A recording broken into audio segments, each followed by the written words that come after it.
Corintios, ¿cierto? Que es lo que hemos estado estudiando. Y hemos hecho un par de pausas, ¿cierto? Hicimos una pausa para los hermanos que nos visitaron, para compartirnos la palabra, que fue de bastante bendición, ¿cierto? El día del almuerzo mensual. Y bueno, la semana pasada también tuvimos un estudio especial para las madres, ¿o no? Que se quedaron desafiadas las mamás, eh, ¿cierto? Vimos un ejemplo de una mujer del Antiguo Testamento y uno del Nuevo, y ambas coincidían en una fe genuina, una fe que era transmitida a sus hijos. Bien, entonces ahora nos corresponde continuar con el libro de Primera de Corintios que estamos estudiando, y vamos a estudiar el capítulo 10, una sección. Vamos a comenzar el capítulo 10, ¿ya? Vamos a abrir nuestra Biblia entonces en Primera de Corintios 10, del versículo 1, si Dios quiere y lo permite, hasta el 13 vamos a leer el día de hoy, ¿ya? Primera de Corintios, capítulo 10, versículo del 1 al 13. Pueden abrir sus Biblias cuando todos la tengan y estén listos ahí como la partida de los 100 metros planos, ¿cierto? Estén listos para partir. Me confirman para que nadie se quede atrás. ¿Sí? ¿Están todos? ¿Sí? ¿Están listos? Bien. ¿Y todos? Bien. Vamos a leer entonces, vamos a dar lectura del versículo 1.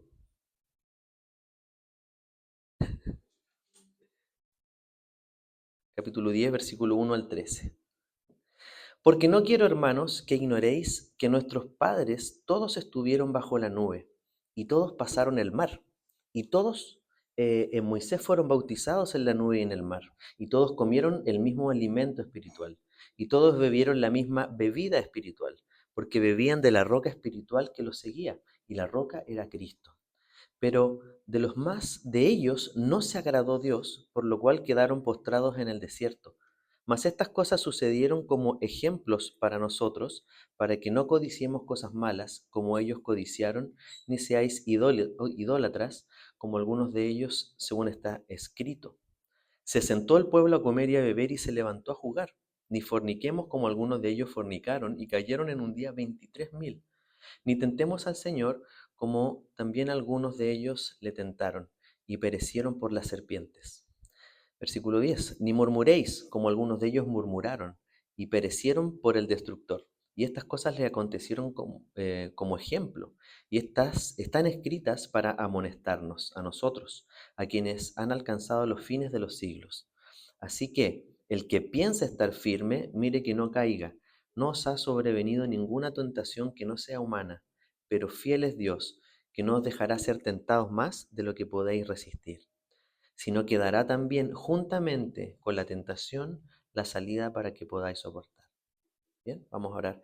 Padre, te damos gracias esta mañana, Señor, por esta palabra. Queremos que realmente tú nos enseñes, Señor, que tú hables a nuestro corazón, Señor, que esta mañana sea más que un mero conocimiento, Señor, que realmente podamos, Padre, abrir nuestro corazón a tu palabra y que tú puedas enseñarnos, Señor, día a día cómo poder conducirnos, Señor, y cómo ser como tus hijos, Señor.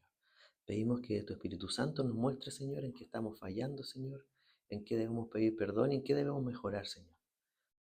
Te agradecemos, Padre, te pedimos por aquellos que no pueden venir, que no están, también que puedas animar sus corazones para escuchar, aprender de tu palabra, y quizás en sus casas o donde estén, Señor, puedan también buscarte. En el nombre de Cristo Jesús. Amén.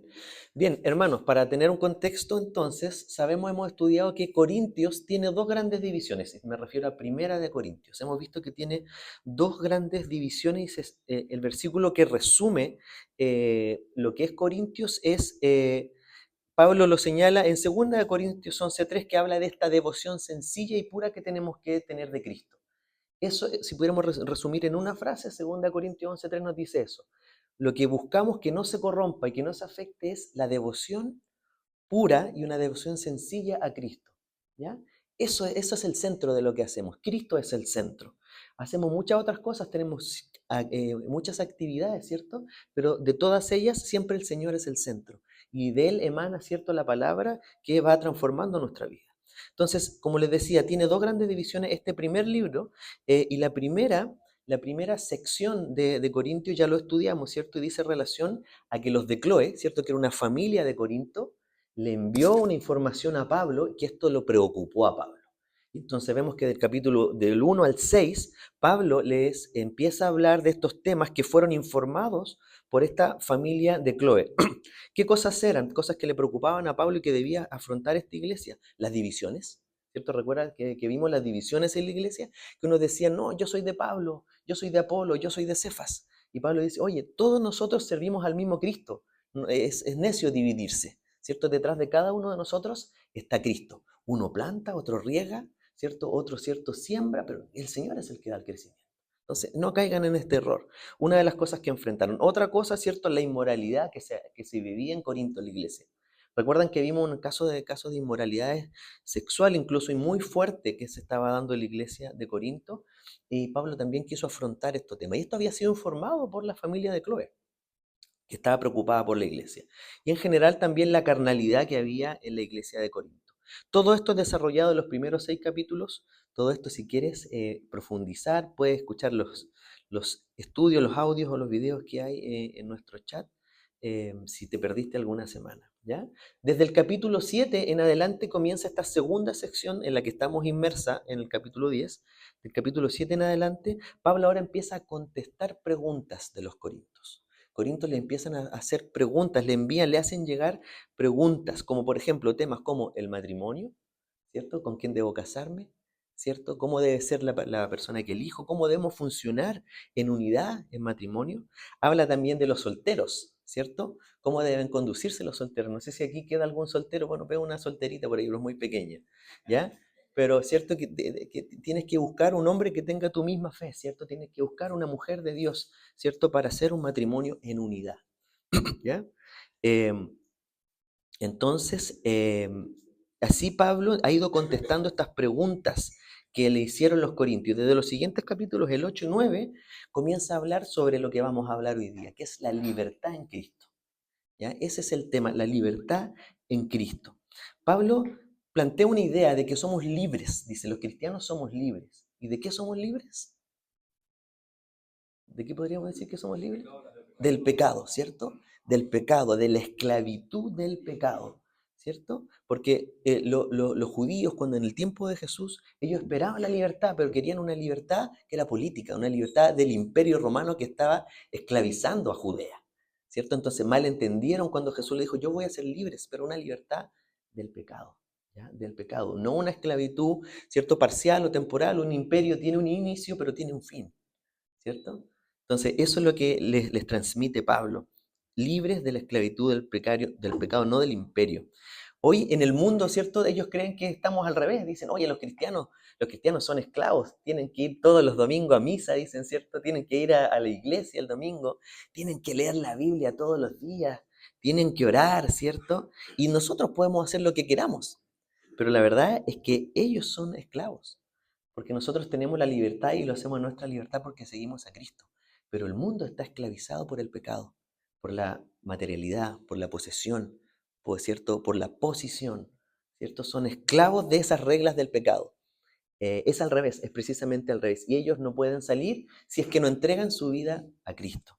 Y Cristo transforma sus vidas. Y entienden el verdadero concepto de la libertad.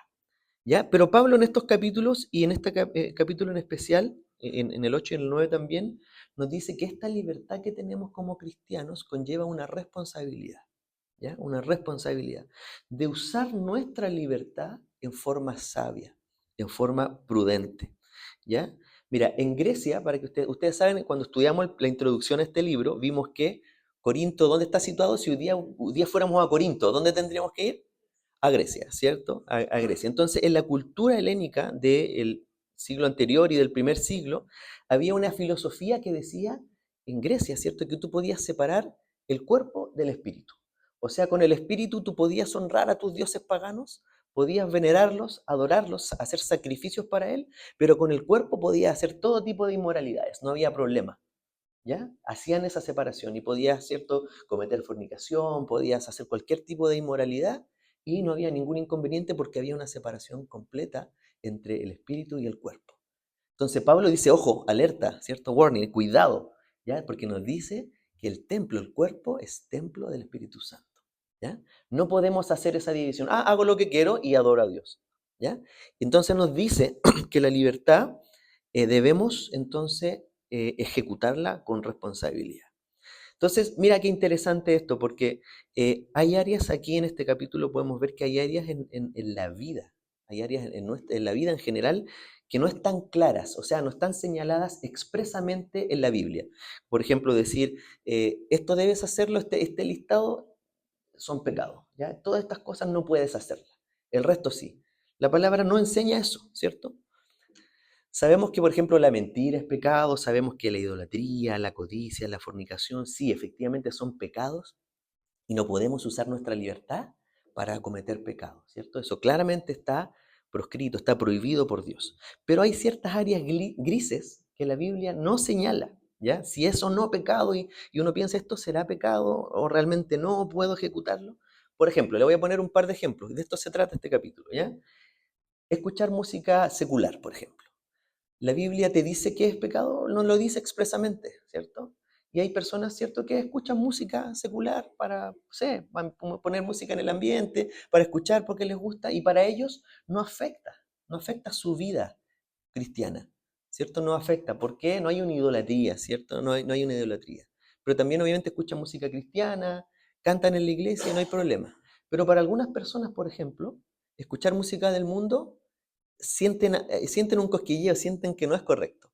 Y si para esa persona es así, aunque la Biblia no lo diga expresamente, hay que respetar que para esa persona no va a escuchar ni hay por qué criticarlo, porque en su libertad esa persona, en su relación con Dios, se ve afectada si hace ese tipo de cosas.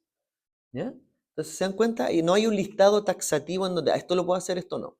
Por ejemplo, que quiero poner un ejemplo, aprovechando que está mi hijita acá, la Trini, por ejemplo, a veces vamos a la radio y me dice, oye papá, porque escuchamos a veces ciertas canciones que nos gustan, que no son cristianas. Me dice, papá, pero esa cantante es satánica, no, cambia la radio, me dice. Entonces, ella tiene la conciencia, ella escucha música que le gusta, ¿cierto? Entiende las letras, porque, ¿cierto? Escucha inglés, pero dice, no, esto para mí está sano, pero oye, papá, esa artista le entregó el alma al diablo, así que yo no la quiero escuchar. Entonces tiene sus propios límites y quizás siente que está traicionando a Dios, deshonrando a Dios si hace eso. Qué bendición que ella tenga sus propios límites y empiece a construir sus propios límites porque eso va a tener que hacer el resto de su vida, ¿cierto? Entonces, como estas conductas hay varias. ¿Se le ocurre algún ejemplo? Por favor, yo sé que lo hacemos interactivo esto. Denme algún ejemplo de algo que no esté señalado como pecado, pero que está ahí quizás por ahí como una conducta que puede ser media A o B. Yo les pongo, por ejemplo, yo puse algunas, mira, apostar en el casino. ¿Está prohibido en la Biblia? No, puedes ir a apostar, ¿cierto? Pero si tiene algún problema de conciencia, no lo hace. Carlito iba a decir una.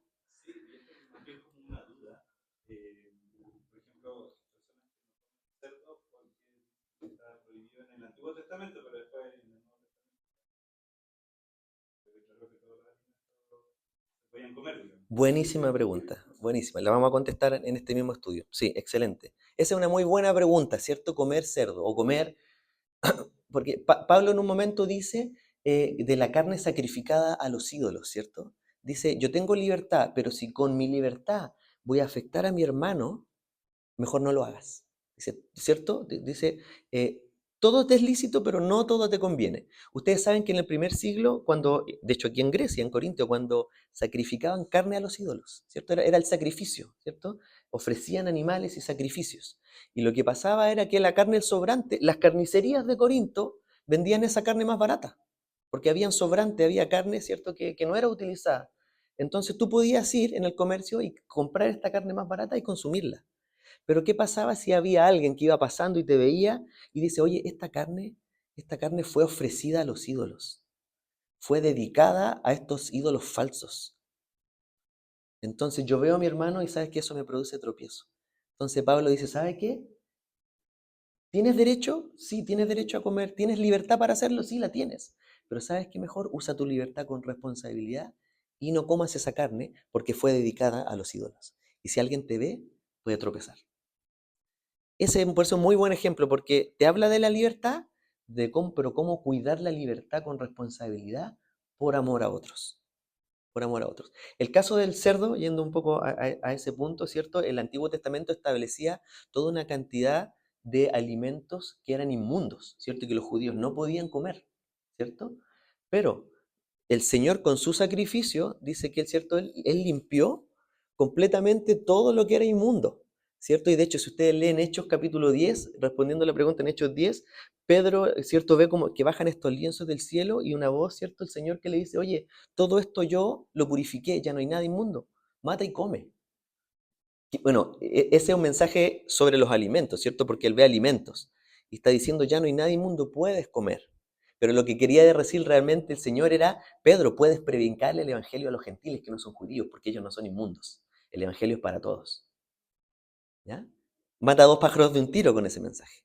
Todo está limpio, todo lo podemos comer, porque el Evangelio, chiquillo, no se trata de cumplir una serie de reglas. Ah, no como cerdo, estoy bien con Dios. No se trata de eso. Porque no como cerdo, pero vivo en mentira, le robo a mi jefe, ¿se entiende? Entonces, no se trata de cumplir una serie de reglas que es lo que estamos viendo hoy día, porque hay una gama amplia de cosas que no están prohibidas, pero que podemos no ejecutarlas, no hacerlas por amor a otros, por amor a nuestras propias debilidades para no caer nosotros en tentación, por amor a nuestra familia, ¿se entiende? Eso es. Entonces, puedes comer cerdo, Carlito, y de hecho es más. ¿Cuándo es el asado? Con chuletas. Con chuletas. Tiene que haber chuletas, chuletas, costillar y todo. ¿Ya? Bien. Anita.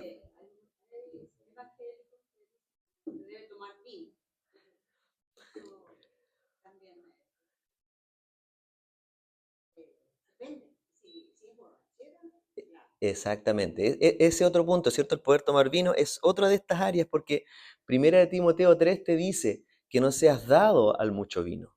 No te está diciendo no consumas nada, ¿cierto? Cuando no ser dado es decir que el vino no te controle. Si no, no sé, si tú tomas, ¿cierto? Una copita, no sé, con tu almuerzo, tú contrólalo. Y quiero una copa y no quiero más. Ahora, si tienes una adicción, ahí pasa esto, ¿cierto? A esas acciones en libertad que mejor no hacerlas, porque te van a llevar puede llevarte a pecar. ¿Ya? Pero es verdad eso, otro ejemplo. Carlitos es un ejemplo por persona, así que no puedes levantar tu mano, Carlitos.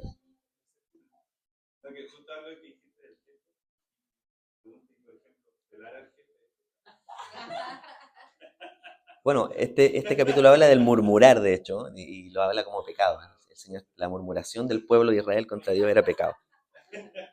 Así es que el asado va a tener que ser, vaya que invitar al jefe, al jefe, al asado. Ya, yo puse alguna entonces, escuchar música, ir al casino, ir al estadio, por ejemplo. ¿Ya? Yo siempre menciono, ustedes saben que muchas veces he dicho ya, ir al estadio. ¿Es pecado? La Biblia dice, no, tú no puedes ir al estadio. Pero si voy todos los domingos, cuando es en el horario de estudio, ¿qué pecado estoy cometiendo ahí? Sí, hay una infidelidad general, ¿cierto? ¿Cuál sería el pecado específico ahí? Eh, el no congregarse no es... ¿ah? ¿Y cómo se llama eso? Porque, ¿cierto? El Señor le dijo en el primer mandamiento, no tendrás otros dioses ajenos a mí. Si tengo esos dioses entonces es idolatría. Entonces ir al estadio no es pecado, pero si lo pongo en un lugar antes que Dios, es idolatría. Porque, ¿cierto? Debemos congregarnos, ¿cierto? Entonces, por eso yo hablé con los accionistas de Colo Colo para que los partidos fueran en la tarde. La tarde, ¿ya? No sé, hay un ejemplo para los hombres, ¿ya? Pero voy a poner un ejemplo para mujeres porque ustedes siempre se las llevan gratis. Por ejemplo, ver teleseries. ¿Es pecado? La Biblia dice, no puedes, ¿cierto? Primera de Alex, capítulo... Debería. El exceso, ¿cierto? No es pecado ver teleseries, ¿cierto? Pero si las teleseries son los martes a las 7 de la tarde y dicen, no, ¿sabes qué? Yo puedo ir al culto el martes, pero está tan buena la teleserie, no, no sé si se van a reconciliar. Ya, escucho en la grabación. ¿No es cierto? Entonces hay cosas, date cuenta, hay cosas de nuestra libertad que si las ejercemos mal, se pueden transformar en pecado. Eso es lo que quiere decir Pablo. ¿Ya? Es como con nuestros hijos, es como con nuestros hijos, así es Dios. Imagínate que yo con la Trini, ya no quiero personalizarlo porque la Trini le da vergüenza, pero con nuestros hijos, ¿ya? Tenemos dos sistemas. Imagínense, te podemos implementar dos sistemas. Un primer sistema es, ya, mira, hija, aquí tienes una lista de todas las cosas que no puedes hacer, ¿ya? No puedes mentir, no puedes contestarle a tus padres, tienes que obedecer a la primera. Está siendo muy personalizado el ejemplo, pero entonces le pongo una lista de cosas. Y entonces resulta que la Trini va y copia en la prueba. Hijita, ¿por qué copiaste en la prueba? Pero papá no está en la lista de 10 cosas que me dijiste. Claro, entonces lo reconducimos, pero papá no está en el listado. Entonces, no se trata de eso, Dios, porque, ¿cierto? Le podemos decir, pero Dios, pero tú, en ninguna parte dice que puedo eludir impuestos, ¿cierto? Bueno, si en realidad da a César lo que es del César. Ahí no está diciendo tácitamente que tributemos. Y alguna otra cosa, ¿ya? Pero eh, en el fondo no es así con el Señor, ¿ya? En el fondo, Dios quiere que como sus hijos tengamos nuestra conciencia de lo bueno y de lo malo y saber que si algo no está expresamente prohibido, por ejemplo, los 10 mandamientos, igual no lo vamos a hacer porque va contra la moralidad, contra los principios que el Señor nos enseña, ¿ya? O sea, por eso no vamos a apelar a nuestra jefe, ¿cierto? No vamos a murmurar en contra de nuestro hermano porque la Biblia dice, ¿cierto? Que tenemos que amar a nuestro hermano, que tener paciencia, ¿cierto? Debemos considerarlo superior a nosotros mismos. Entonces hay una serie de conductas que no están prohibidas, pero que no las vamos a ejecutar. No porque estén en un listado, porque si no se transforma en una religión. Cumplí todo el listado, estoy listo. O sea, dependió de ti, de tu buen comportamiento, de tu conducta. Pero en el cristianismo decimos que depende del Señor. Fue su sacrificio y la salvación es gratis para nosotros y respondemos en gratitud. Dos paradigmas, ¿cierto? Dos ideas distintas.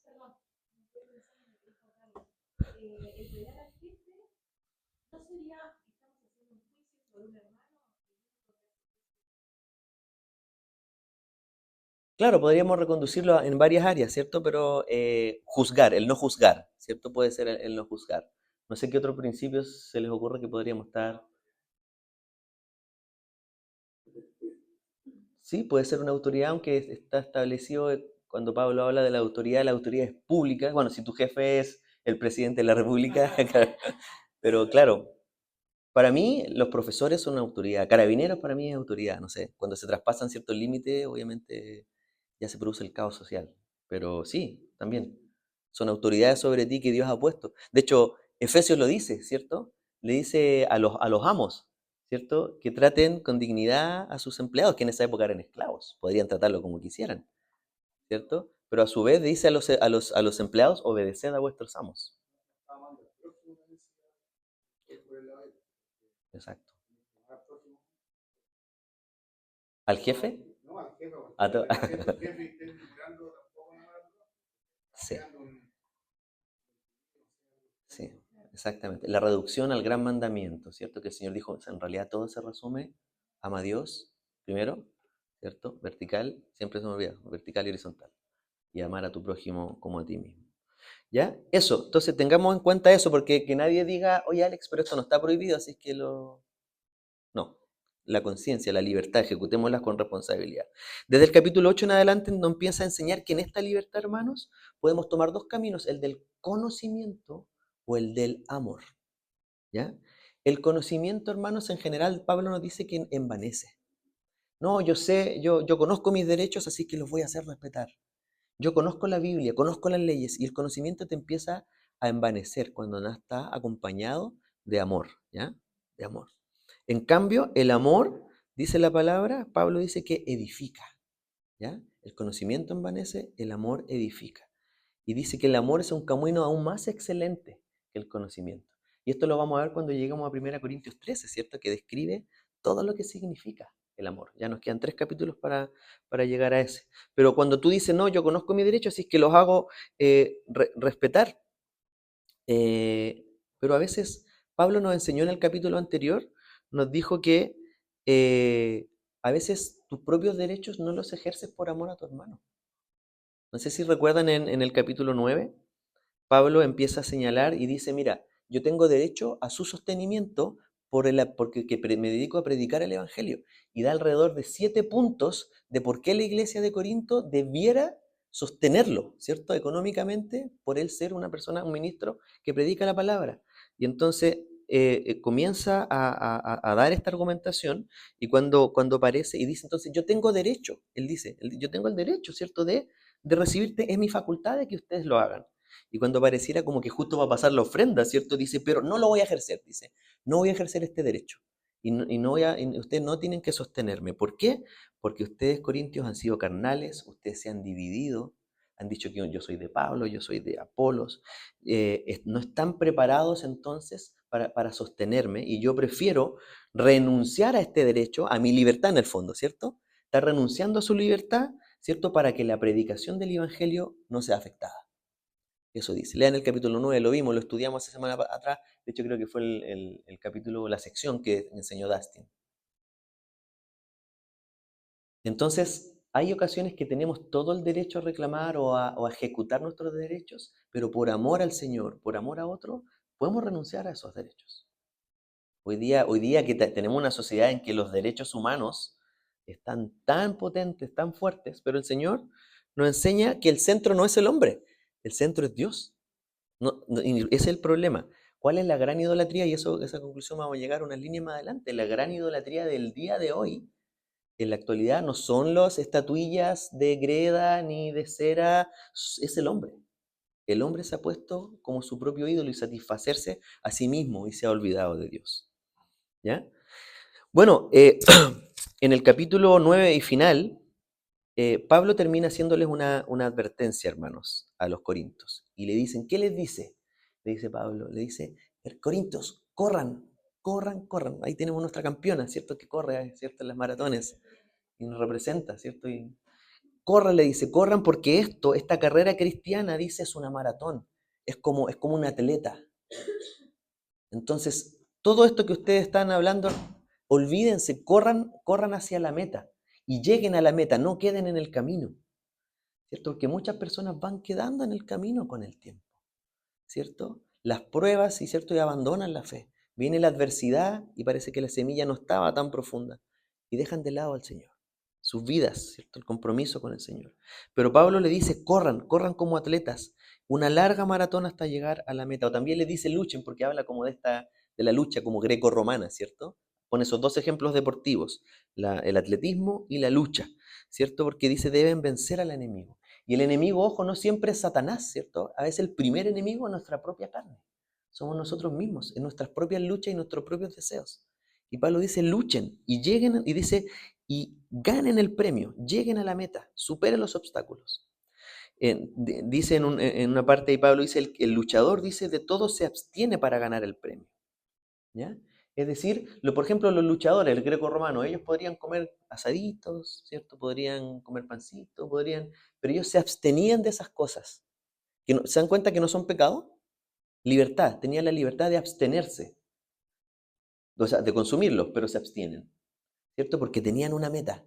¿Cuál era? Llegar a la competencia y ganar la competencia. Entonces Pablo les dice, oye, ese premio que ganan aquí en la Olimpiada, aquí en Grecia, ¿cuál es? Es una ramita de olivo, ¿cierto? Que te da honra, pero esa ramita es perecedera, dura unas semanas y se corrompe, se seca. Entonces, nosotros, el premio que tenemos por correr es un premio que es incorruptible, es un premio eterno, es la vida eterna, es el estar en la presencia de Dios luego de salir de este cuerpo. Entonces, ¿cuánto más vamos a correr esta carrera en donde el premio es eterno? Pero ustedes, corintios, deciden correr esta vida, los premios de esta vida carnal y temporal. Prefieren dividirse, prefieren pelearse entre ustedes, no amarse. ¿Se entiende? Entonces, a veces debemos abstenernos, chicos, de ciertas cosas que no nos convienen o que si uno corre una carrera y tiene una mochila con 10 rocas, es mejor liberarse de ese peso, que te va a impedir correr y llegar a la meta. Entonces, a veces incluso la libertad no la ejercemos para no ser tropiezo, incluso para nosotros mismos, porque nos conocemos. Tú conoces cuáles áreas son tu debilidad, conoces qué áreas tienes que dejar y que te impiden correr hacia la meta. Y a lo mejor no son pecado en sí mismas, pero te alejan, te retrasan, ¿cierto? O te ponen un obstáculo para seguir a Dios. ¿Mm? ¿Qué estaban haciendo los corintios? Se habían sentado en las graderías. Estaban en las graderías del estadio y desde ahí estaban juzgando, murmurando, igual que el pueblo de Israel. Pero Pablo le dice, oye, ustedes corran la carrera, vengan acá a la cancha. Están en las graderías observando. Eso están haciendo. Oye, Pablo, estás flojito y estás corriendo lento.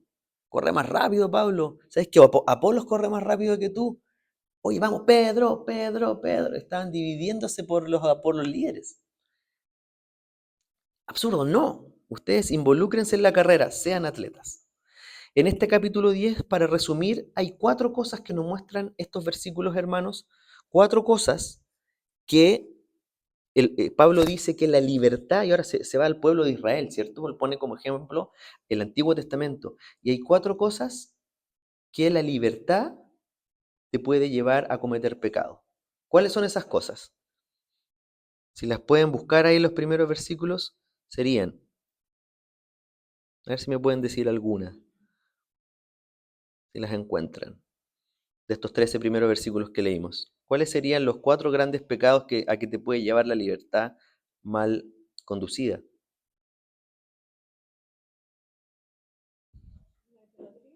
La idolatría es una, ¿cierto? Y antes que la idolatría menciona otra.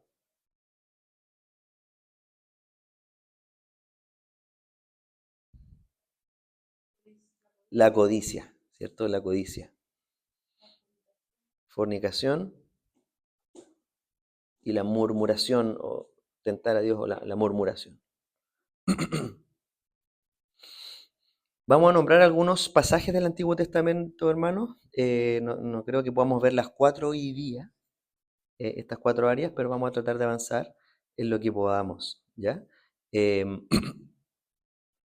los judíos, aquí Pablo nos dice, Corintios, los judíos también ejercieron mal su libertad al punto de caer en pecado. Ese es el punto de Pablo, que los llevó, ¿a qué los llevó a los judíos? A morir en el desierto, ¿cierto? ¿Cuál era el propósito de los judíos cuando estaban esclavos en Egipto? ¿Cuál era el propósito era el propósito solo salir de Egipto? ¿Cuál era el propósito de Dios con ellos? De sacarlos. Llegar a la tierra prometida, exactamente. Ese era el propósito. No era solo salir de Egipto, no era solo dejar de ser esclavos, era un propósito mayor.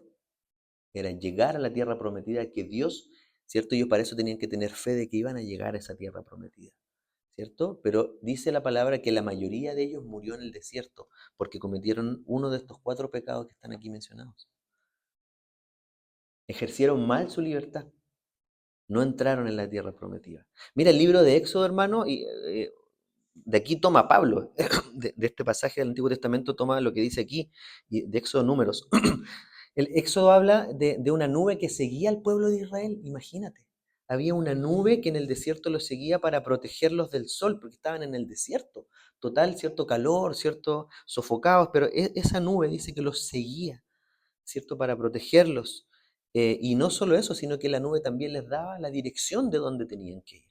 Entonces, el pueblo de Israel, igual que nosotros, hermanos, tuvieron la protección de Dios y la dirección de Dios.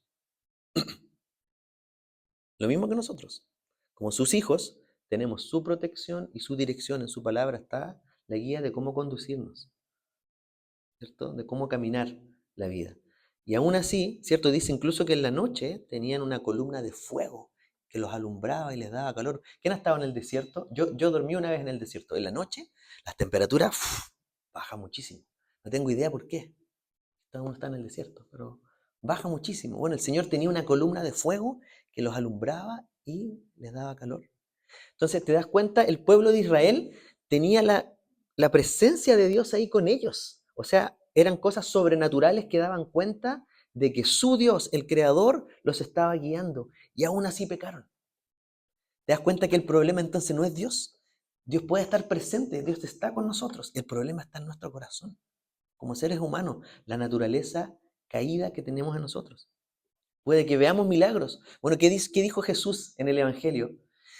Maldita esta generación que solo pide señales, ustedes solo quieren milagros. Y los judíos vieron muchísimos milagros y ellos mismos fueron los que crucificaron a Jesús y lo odiaron. Entonces, ¿necesitamos ver milagros, hermanos, para creer en Dios? No. No somos vemos las señales de Dios, por supuesto, en nuestras vidas. Vemos cómo el Señor nos ha transformado, cómo ha sido fiel. pero no necesitamos ver señales para creer en el Señor. No solo eso, el pueblo judío dice la palabra que el Señor abrió el mar rojo, lo abrió de par en par y para que el pueblo, ¿cierto? Moisés pasara con el pueblo en seco. Algunos científicos ateos, hermano, qué divertido esto, me da un poco risa, pero tratan de ridiculizar este milagro del Señor y tratan de quizás explicarlo científicamente. Esto usted a veces ve en National Geographic, dice, no, es que Moisés aprovechó un tiempo en el año en que había una decrecida del caudal. Entonces el agua bajaba y ahí Moisés aprovechó de pasar con todo el pueblo y salvar al pueblo. Entonces, si así fuera, la verdad es que nuestro Dios es mucho más grande y mucho más milagroso, porque dice que el agua le llegaba a los tobillos, entonces Dios fue capaz de ahogar los ejércitos del faraón con un poquito de agüita, entonces pues fue capaz cierto, de ahogar sus carruajes, sus caballos, sus soldados con un caudal muy pequeño, más poderoso nuestro Dios. ¿Cierto? Tratan entonces a veces los científicos de la falsa ciencia de ridiculizar la palabra de Dios. Y el hombre es necio a veces, ¿cierto? El hombre es necio. Pero el Señor lo hizo. Como lo haya hecho, nosotros confiamos en que el Señor salvó milagrosamente al pueblo judío y venció al ejército de Faraón.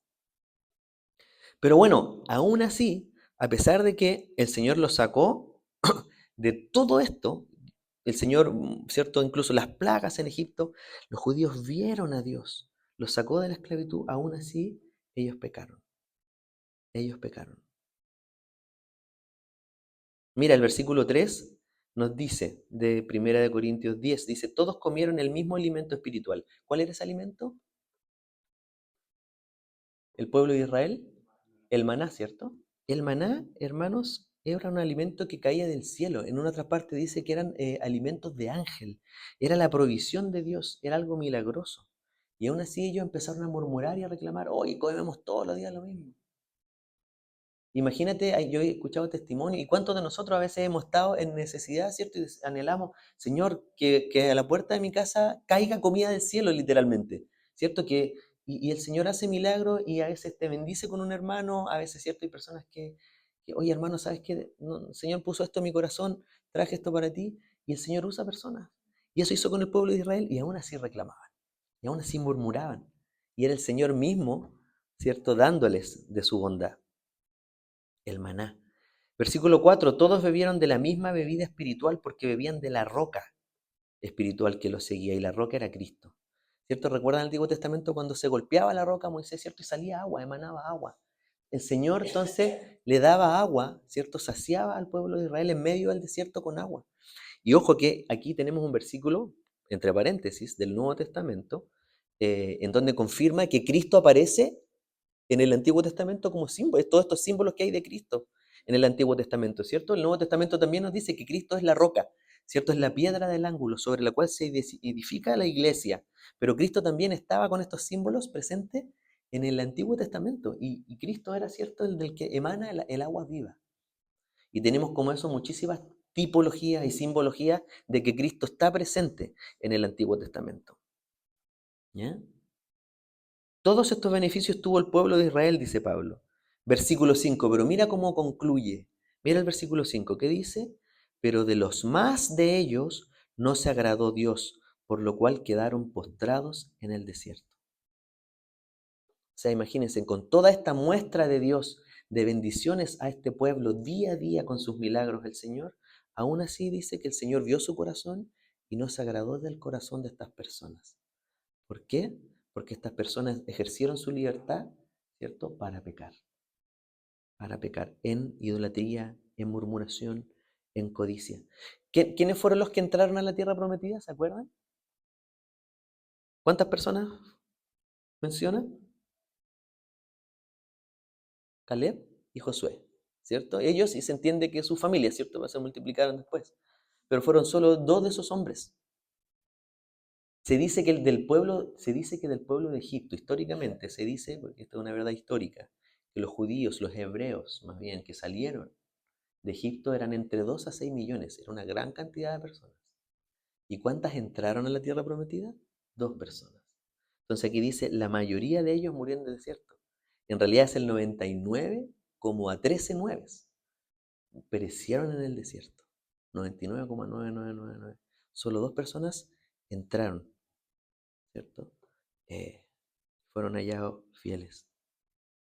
Mira, por favor, ¿alguien puede leer Primera de Corintios capítulo 1, el versículo 4 y el versículo 5, por favor?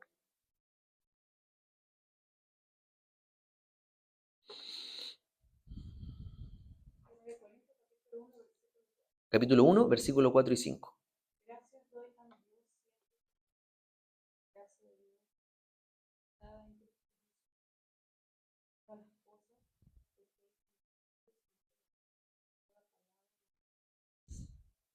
Ahí.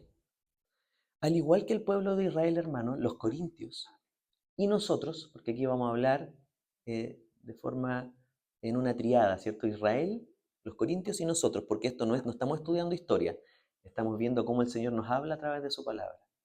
El pueblo de Israel, los corintios que aquí tú mencionas, Eli, tenían todo, al igual que nosotros. Dice que eran ricos en dones, ¿cierto? Que tenían una riqueza espiritual enorme, ¿cierto? Pero ojo, si seguimos leyendo la carta nos damos cuenta que al parecer se había transformado solo en conocimiento. Porque después le dice, oye, ustedes son súper carnales. Entonces, ¿cómo? Aquí le dice, ustedes tienen todos, tienen riqueza, doy gracias a Dios por ustedes. Y luego le dice, son carnales, se han dividido, no miran a Dios, no siguen la carrera. ¿Se entiende? Entonces, hermanos, podemos tener mucho conocimiento. Tú me puedes decir, es que yo llevo más años que tú en el Evangelio. Probable que sí. Pero no es suficiente el conocimiento si no hay amor, si no tenemos una relación con Dios. Tú puedes venir y decirme, oye, pastor, ¿sabes qué? Yo me sé los 21 dones de Primera de Corintios 12, me sé todos los dones de memoria, mire, se los puedo recitar. Me los sé, conocimiento. Oye, hermano, y bueno, ¿y cuál de esos dones tú has ejercido para bendecir a tu familia? ¿Cuáles de esos dones has ejercido para bendecir y servir en tu iglesia? ¿De qué te sirve sabértelo de un listado de memoria? Si estás en la galería, como dice Pablo, si estás mirando la carrera de la galería. El conocimiento solo por sí mismo, hermano, no estoy, porque hay iglesias, yo me acuerdo cuando era niño, la iglesia enseñaba, no, es que no hay que ir a la universidad, no hay que estudiar porque el conocimiento es malo. Sí, no quiero decir eso, ¿cierto? Que nuestros hijos estudien y que sean luz donde quiera que estén. Pero el conocimiento no puede ir solo, tiene que ir unido a un profundo, cierto celo y un profundo fuego por Dios, de amar a Dios y hacer su voluntad en tu corazón. De ese conocimiento que estás recibiendo, lo aplicas inmediatamente en tu vida práctica. Lees la palabra a diario, ves que el Señor te está mostrando y oras para que el Señor te diga, Señor, bueno, ahora, ¿qué hago con esto que me ha mostrado? ¿Cómo lo llevo a mi vida? En eso mismo cayó el pueblo de Israel y pecaron. Mira el versículo 6, dice, mas estas cosas sucedieron como ejemplo para nosotros, para que no codiciemos cosas malas, como ellos codiciaron. La codicia, ¿cierto? El segundo pecado que cayó este pueblo de Israel y los corintios. Entonces, ¿se da cuenta? Dice que estas cosas suceden como ejemplo para nosotros, hermanos. Para los corintios y para nosotros. No se trata solo de historias bíblicas. Leamos una historia bíblica. Adelante. Eh, Sino que son ejemplos para nosotros.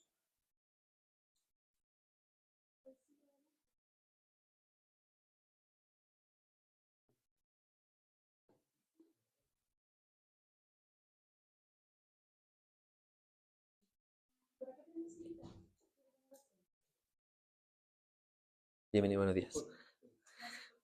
Bien, mira, vamos al libro de Números, capítulo 11, versículo 4. Vamos a ver la codicia que había en el corazón del pueblo de Israel en los corintios y cómo podemos también tener una enseñanza para nuestra vida. Números 11, versículo 4 al 6, lo vamos a leer. Dice, mira, y la gente extranjera que se mezcló con ellos tuvo un vivo deseo, y los hijos de Israel también volvieron a llorar y dijeron, ¿quién nos diera de comer carne? Nos acordamos del pescado que comíamos en Egipto de balde, de los pepinos, los melones, los puerros, las cebollas y los ajos, y ahora nuestra alma se seca, pues nada sino este maná ven nuestros ojos. Qué impresionante, se dan cuenta cómo el pueblo de Israel, ¿cierto? Ve esta comida que el Señor les está mandando del cielo como un milagro, y ellos en qué piensan, qué prefieren, la comida que estaban comiendo en Egipto, ¿cierto? Entonces, es una simbología de prefiero lo que el mundo me ofrece que lo que Dios me está ofreciendo, que es milagroso, ¿cierto? Que cae del cielo, que ni siquiera tengo que procurármelo ni trabajar, sino que es una bendición y una gracia de Dios. Entonces, mira esta pregunta que te voy a hacer. Este texto que acabamos de leer, los judíos, el pueblo de Israel, en este momento en el desierto que está aquí, codiciando la antigua comida, que de hecho menciona, los pepinos no sé si son tan ricos, ¿ah? Los puerros no recuerdo el sabor, son como medio... Pero bueno, son cosas que ellos extrañaban. ¿Esto que están codiciando, estas cosas, son algo malo en sí? No, ¿cierto? No, es comida, ¿cierto? ¿Acaso la carne, la cebolla es mala o es pecado comer de eso? Porque no mencionó el puerco, ¿cierto? No, no es malo. Entonces, hermanos, la enseñanza para nuestra vida aquí es que a veces el objeto de lo que deseamos no es malo o es pecado en sí mismo, sino que el problema es el lugar que eso que deseas ocupa en tu vida. Porque muchas veces eso está antes que Dios. Y por lo tanto se constituye una cebolla en idolatría. Lo voy a decir de forma súper pedestre, jocosa, pero se entiende, ¿cierto? Entonces, no es el problema el objeto, sino el problema está en tu corazón. Que tú anhelas eso por sobre la voluntad de Dios que te está guiando. ¿Qué es lo que queremos nosotros como hijos de Dios? Queremos lo mismo que pasó con el pueblo de Israel. Queremos que el Señor nos guíe, ¿cierto? Como la nube que había, que nos proteja a veces, ¿cierto? Que nos dé protección, nos guíe. Y esa es realmente la libertad, hermanos. Que el mundo dice que los cristianos son esclavos de ir a la iglesia, de leer. No, la verdadera libertad, y los desafío con esto, es dejarte ser guiado por Dios sin tú meter las manos siempre. Es dejarte ser protegido por el Señor sin que tengas que tú necesariamente hacer obras humanas. Eso es fe. Eso es fe, ¿cierto? Creer que Dios puede protegerme y puede guiarme.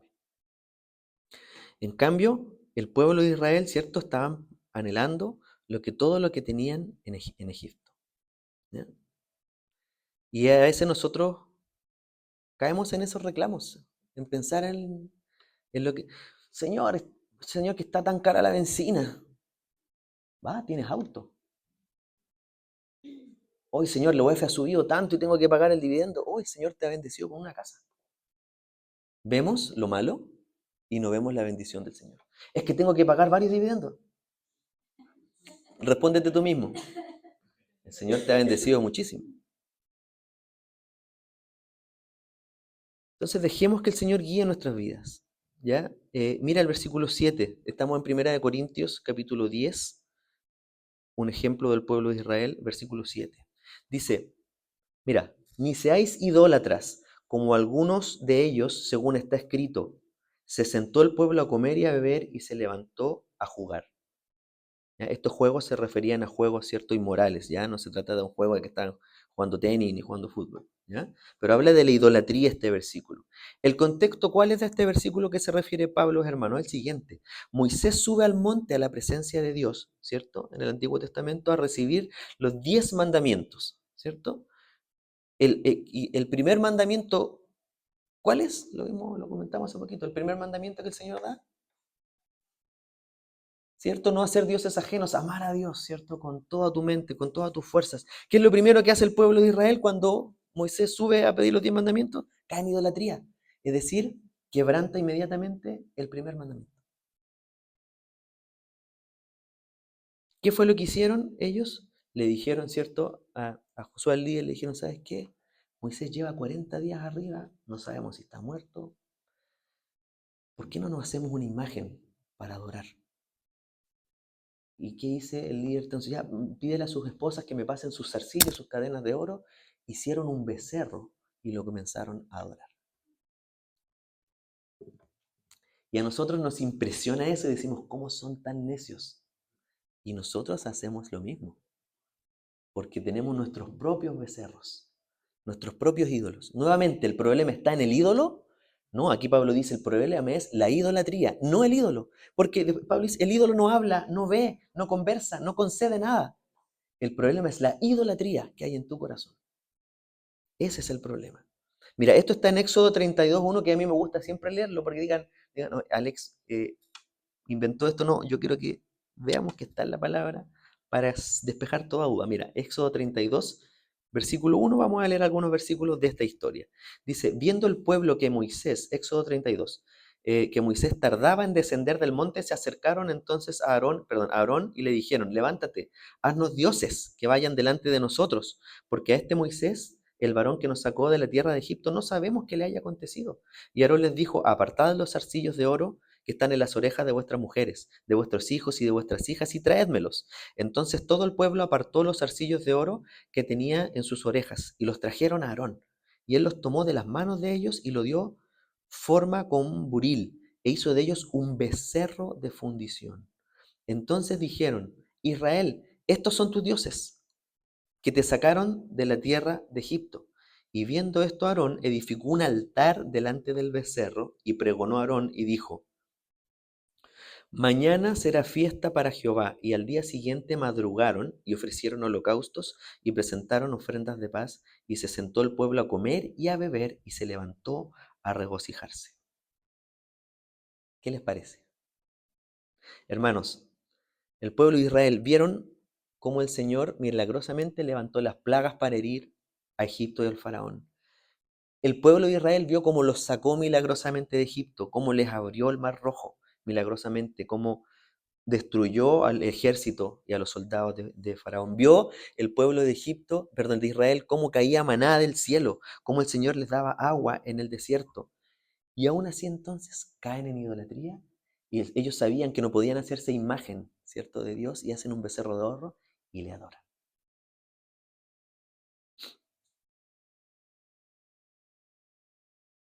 Increíble.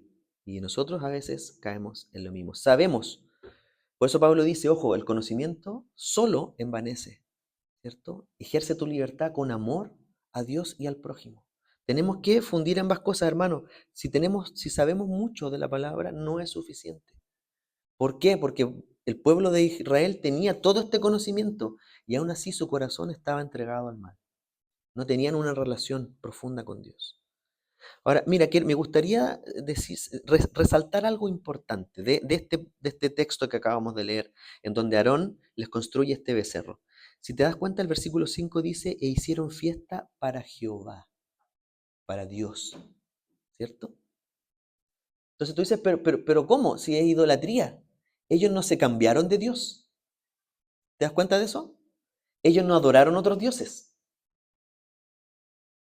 No dijeron, ya entonces no estaba Moisés, adoremos al Dios de los Baales, adoremos al Dios de los filisteos, adoremos. No, en su lógica siguieron adorando a Jehová, o en este caso, a veces seguimos adorando a nuestro Dios cristiano, por decirlo de una manera, ¿cierto? Pero igual hay idolatría en nuestra vida. ¿Se dan cuenta? Entonces, no, ellos no se cambiaron de religión o denominación, no, sabes que de bautista me voy a pasar a metodista. ¿Cuál fue el problema? Que empezaron a adorar a Dios a su manera. ¿Saben qué? Adoremos, lo hagamos un becerro. Estamos adorando a Jehová, pues es lícito, pues estamos adorando a Jehová. No. El Señor les había dicho que no se hicieran imagen, que confiaran en Él. Él estaba entregando la ley y ellos, ¿cierto? Desesperados, ¿cierto? Tuvieron que caer en idolatría. Entonces, a veces tú y yo, hermano, no es que cambiemos de Dios, no, ahora es que ahora adoro a Alá. No, es que ahora yo soy musulmán, o que aún así caemos en idolatría. Caemos en idolatría. ¿Y cuál es la mayor idolatría de la edad contemporánea, de la época actual? Es el hombre, la mujer. Es decir, tú adoras, el hombre ha reemplazado a Dios por sí mismo. Hemos caído de un sistema, ¿cierto?, teocéntrico a un sistema completamente antropocéntrico, en donde la religión de hoy día es satisfacer cada persona solo sus necesidades, su bienestar, su posición, sus posesiones. Y esa es la religión del día de hoy. Y hemos sacado a Dios de la ecuación. Hemos sacado a Dios de la ecuación. Entonces, por eso a veces decimos, es que Dios sea tu prioridad, que sea Él en primer lugar. Yo ni siquiera les quiero decir eso. Les quiero decir, porque cuando uno tiene una prioridad y luego hay una segunda y una tercera, que durante la semana y los años las prioridades se empiezan a trastocar y las que estaban en segundo lugar pasa a ser la primera y así se van compitiendo. No, que Dios sea el centro de tu vida. Ten una relación diaria con Dios. Busca a Dios, cosa que el centro de tu vida irradie a todas las áreas de tu vida. Que es que el tener una relación con Dios, Dios te va a mostrar cómo ser un buen padre si no lo eres, cómo ser un buen hijo si no lo eres, cómo ser un buen esposo, una buena esposa, un buen ciudadano, un buen empleado. Y ahí entonces Dios va a estar guiando tu vida. Entonces, hermano, ¿cuál es el objetivo de nuestra vida? ¿Cuál es el objetivo de tu vida? Tal como el pueblo de Israel, ¿cierto? El objetivo del pueblo de Israel era llegar a la tierra prometida, ¿cierto? Llegó el 1, no, el 0,1%, ¿cierto? El 0,1 llegó. El propósito de los corintios, Pablo dice, es llegar a la meta en esta carrera, hasta el final, no quedar en el camino, aunque te demores más, pero llegar a la meta. Y el objetivo de nosotros, hermanos, ¿cierto? Es llegar hasta el final, sea estar a la presencia del Señor o con el Señor, pero llegar hasta el final de nuestra carrera con el Señor, ¿ya? Vamos a continuar la próxima semana, no vamos a alcanzar a ver hoy día todo, ¿ya? Voy, me pasé, de hecho, en el tiempo, me acabo de dar cuenta, me pasé muchísimo en el tiempo, perdón por, por ello. A veces me emociona un poco, pero bueno, es bueno estudiar estas cosas en profundidad. Y sabes que me gustaría que pudiéramos tomar un tiempo en oración, lo vamos a ejecutar inmediatamente. Vamos a tomar un tiempo en oración y vamos a pedirle al Señor eh, si hay algo en tu vida que quizás tiene un lugar de idolatría, quizás algo, o tú mismo, o cosas, quién sabe. A veces es tu esposa, a veces es tu hijo, a veces es tu trabajo, a veces son tus riquezas. ¿Ya? Vamos a orar, vamos a juntarnos en dos personas, vamos a orar cada uno por el otro, por entregar estas cosas y que el Señor pueda liberarnos, ¿cierto? Pueda mostrarnos en qué debemos mejorar y que Él sea el objeto de nuestra adoración, el único objeto de nuestra adoración. ¿Ya? Vamos a continuar la próxima semana con el resto de los versículos y ahora vamos a tomar un tiempo de oración. Vamos a orar primero. Padre, gracias te damos, Señor, por tu palabra, gracias por